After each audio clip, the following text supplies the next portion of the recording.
జై శ్రీరామ్. నా పేరు రవీంద్ర విశ్వనాథ్ శ్రీపతి, పద్మశాలి పురోహిత సంఘం సదస్సులను. సరే, ఇవాళ మనకెంత ఆనందమైన గోస్తున్నది కి ఎన్నో వర్షాల కాంచెలి మనం ఎదురు చూస్తున్న శ్రీ రామ జన్మభూమి, ఎన్నో మహాత్ములు దాని గురించి తపస్సు చేసిరు, కొట్లాడిరు, ఎన్నో మంది మన ప్రాణాన్ని ఆహుతించారు.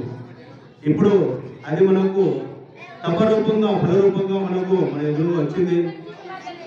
ఇవాళ ఉన్న బీజేపీ సర్కారును, మోదీ సర్కారును ఎన్నో వాళ్ళు కూడా తిప్పలు పడి మన రామ జన్మభూమిలో కూడా మన రామలాలు మళ్ళా ప్రతిష్ట చేయబోతున్నారు. కాబట్టి మనందరికీ చాలా ఆనందమైన గర్వకరమైన కోస్తున్నది, చాలా ఆనందమైన గర్వకోస్తుంది.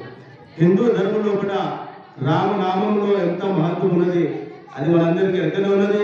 కానీ విశేషకరం ఇప్పుడు మనము రామలాలని ప్రాణ ప్రతిష్ట జరుగుతున్న సమయంలో కూడా మనము కంపల్సరీ కొద్దిగా రేపు రామనామం జపమైతే చేయాలి. కానీ ఆడ ప్రతిష్ట జరిగే టైంలో కూడా మన ఇంటిలో కూడా దీపం వెలిగించి మన ఇంటికి వచ్చిన అక్షంతలు ఉన్నాయి, అక్కడికి వచ్చిన అక్షంతలు ఈడికి కూడా వచ్చిన రామ మందిర్ నుంచి అయోధ్య నుంచి వచ్చిన అక్షంతలు మన ఇంటికాడ దేవుడిని కూడా పెట్టి ఆ దేవునికి రామనామ జపం చేయాలి. మనం ఆడ ప్రతిష్ట జరుగుతుంటే ఈడ మనం జపం ఎంత చేస్తామో అది చైతన్య శక్తి అయి మన భారతదేశం అంతా ప్రసరిస్తుంది.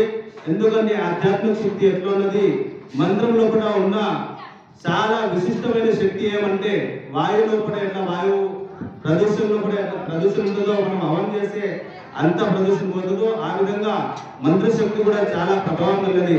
అందుకనే మన ఇంటిలో కూడా అందరూ దీపం వెలిగించి ఆ రాముడి దగ్గరికి వచ్చిన అక్షంతులు రాముడి పాదాలపై వేసి రామనామ జపం చేయాలని అందరికీ విజ్ఞప్తి చేసుకుంటున్నాము. మా పద్మశాలి పురోహిత సంఘం తరఫున మా పద్మ బ్రాహ్మణులు అందరూ మన ఇంటిని కూడా ఇదే ప్రచారం చేయాలి అని రామనామం జపం చేసి మనం అందరం ధరించాలని, మన భారతదేశము ఎల్లకాలము సనాతన ధర్మము పాటిస్తూ ఉండాలని, ఏ రాముని ఆశీర్వాదం అందరికీ మన దేశంలో కూడా ఉండాలని మనం ఇది చేయాలని అందరికీ విజ్ఞప్తి చేసుకుంటూ జై శ్రీరామ్, జై శ్రీరామ్, జై శ్రీరామ్, జై శ్రీరామ్.